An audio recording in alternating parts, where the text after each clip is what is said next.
भारत किसके लिए जीना चाहिए, मतलब किसके लिए जीना चाहिए, मतलब वास्तव में कि परिवार के लिए या संसार के लिए या अपने लिए? इन तीनों बातों में एक को जोड़ लो, एक बात को जोड़ लो। आपका जीवन किसके लिए है, हमको ये आप पहले उत्तर दे तो हम आपको फटाक से उत्तर दे देते हैं। आपका जीवन किसके लिए है? इसका तो मालूम नहीं महाराज। हाँ, इसीलिए आप समझ नहीं पाए ने। तीनों बातें एक है।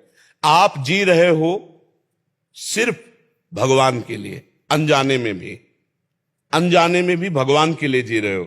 ये इंद्रियां, ये मन, ये शरीर, ये प्राण भगवान की रचना है।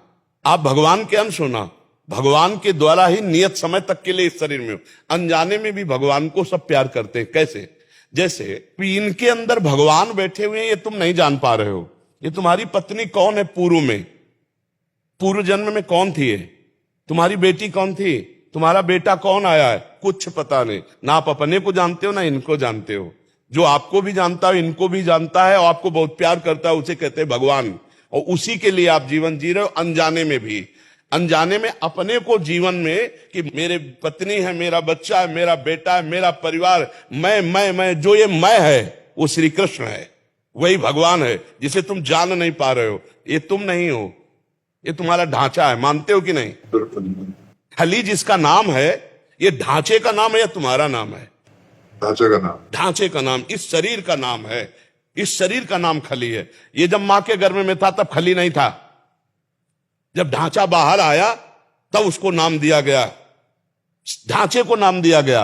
और ढांचे से ही इसके अंदर जो संचलित होने वाली शक्ति है उसको पहचाना जा रहा है। लेकिन उस शक्ति को कोई नहीं नाम दे रहा।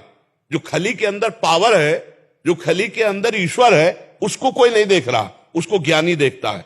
तुम उसी को प्यार करते हो। शरीर को प्यार करते हो इसलिए कि शरीर के अंदर वो शक्ति विराजमान है। नहीं तो अभी कह दिया जाए कि तुम्हारे पूरे जीवन का नाश हो जाएगा इस इतने से, तो इतना कटवाने में देर नहीं लगेगी, पैसा दे के कटवा दोगे। मतलब शरीर से भी प्रिय प्राण, प्राण से भी प्रिय आत्मा, और जैसे आत्मा कहते हैं उसे परमात्मा कहते हैं। और वही इनमें विराजमान, इनमें विराजमान, इनमें विराजमान। पावर वही भगवान का है। तो तुम अनजाने में भी भगवान से प्यार करो, अगर जान के प्यार कर लो तो जीवन मुक्त हो जाओ। अब वही भगवान तुम्हें शरीर जैसे प्रिय और पोषणकारी दिया है। तुम्हारा अधिकार शरीर को नष्ट करने का नहीं है भला?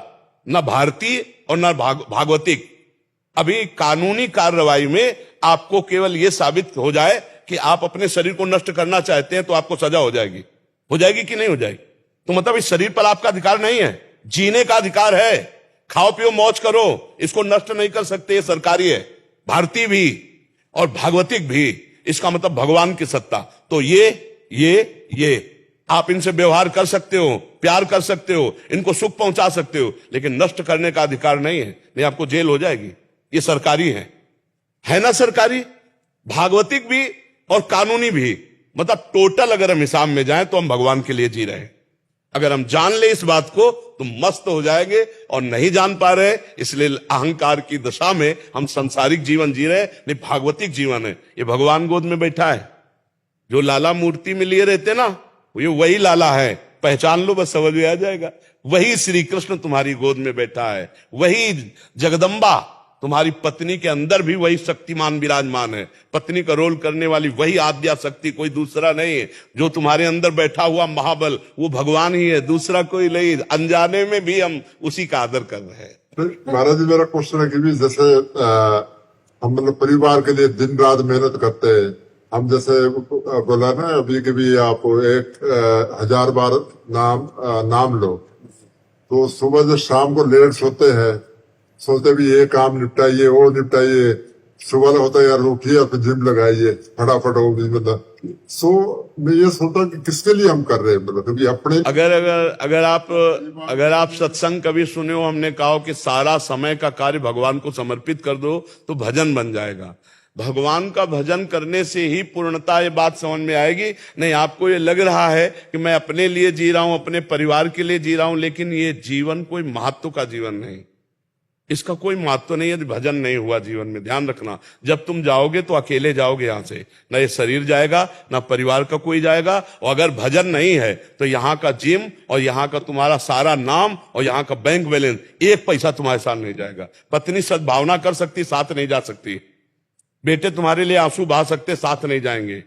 अभी आप जो जीवन दे रहे हो वो अनजाने में भगवान को ही दे रहे हो। परिवार को मत मानो, ये भगवान के ही सदस्य हैं, तुम इनको नहीं जानते हो। ये आए, हम वही समझाना चाहते तुम्हें कि तुम कह रहे हो कि हम दिन भर लगे हुए हैं परिवार के लिए, तो हम अपने लिए लगे हैं या परिवार के लिए लगे हुए हैं? नहीं, आप भगवान के लिए लगे हो, ये बात मान लो। अभी आप अपने लिए मानते हो, अपने परिवार के लिए मानते हो, इसलिए थोड़ा बोझा सा भी लगता है। नहीं लगता है बोझा सा? कितना करो। शब्दों में कहें कि जैसे हम चल रहे हैं जी, परिवार के लिए कमा रहे हैं, सब कुछ कर रहे हैं, अपनों को भी देख रहे हैं, क्योंकि व्यवहार में हमारे जी, तो इसी को कैसे माने कि भगवान का है? क्योंकि वो है, मानने से ही तो है। हम पूरा समय भगवान को समर्पित, इसीलिए कह रहे कम से कम 1000 बार राधा नाम जप करना। उससे समझ आएगा, समझ आएगी, बौद्धिक शक्ति बनती चली जाएगी, बुद्धि समझ में आती चली जाएगी। और धीरे धीरे जब आपको लगे तो खान पान सुधार लो। ठीक है महाराज। धीरे धीरे लगे। हम इसीलिए पिछली बार कुछ बोले नहीं थे और इस बार कुछ बोल रहे हैं, अभी पूरा ब्रेक नहीं मार रहे। धीरे धीरे आप, पहले से काफी हाँ धीरे धीरे धीरे पहले से मैं काफी सुधार कर लिया। धीरे धीरे बहुत चेंज हो गया महाराज जी। घर पे जो हमारा है सब चेंज हो गया महाराज जी। बेटी का क्वेश्चन है, ये शुरू से जब से हुई है ना, ये श्री कृष्ण जी को बहुत मानती है। तो इसका जैसे हम घर पे जैसे और भी हमारे देवी देवता को मानते हैं, इसको ये कंफ्यूजन में है कि मानती भाई है कृष्ण जी को, और ये कंफ्यूजन में है कि मैं क्या करूं, इसको मार्गदर्शन कुछ दिखा दो ताकि ये भी समझ आए अभी से ना छोड़। हाँ, इसमें बात ये देखना है कि जैसे घर में भाई है तो भाई के अलावा माँ भी तो है ना, बहन भी तो है ना। तो जैसे हम दुर्गा देवी विराजमान है तो समझती है मेरी माँ है, और भी देवता हैं तो सब श्री कृष्ण के ही अंश से तो है। हम किसी का निरादर ना करें, पर हमें प्यार श्री कृष्ण से है तो हम उनकी पूजा करें। और अन्य जितने भी भगवत स्वरूप हैं किसी का निरादर ना करें, सब में प्रणाम करें, क्योंकि सब भगवान के स्वरूप। मान लो देवी जी हैं तो अम्बा है, जगत जननी है। भगवान शिव है तो जगत पिता है। जितने और देवता हैं तो सब भगवान ही के अंश से तो है। तो अपने श्री कृष्ण से प्यार करें और सब देवताओं को नमस्कार करें। इतना सुंदर तुम्हारा भाव है कि श्री कृष्ण की बात सुनकर तुम्हारे आंसू आ गए।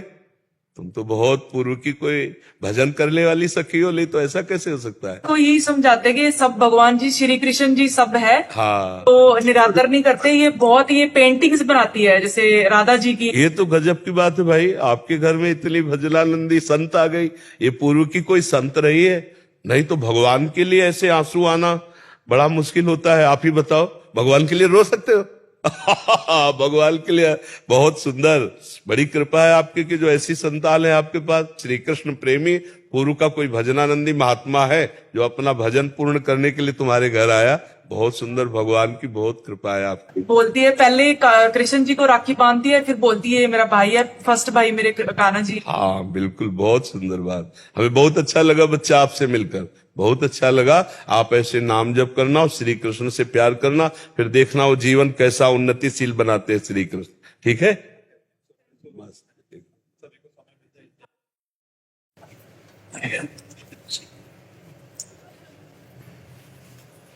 दंडोत।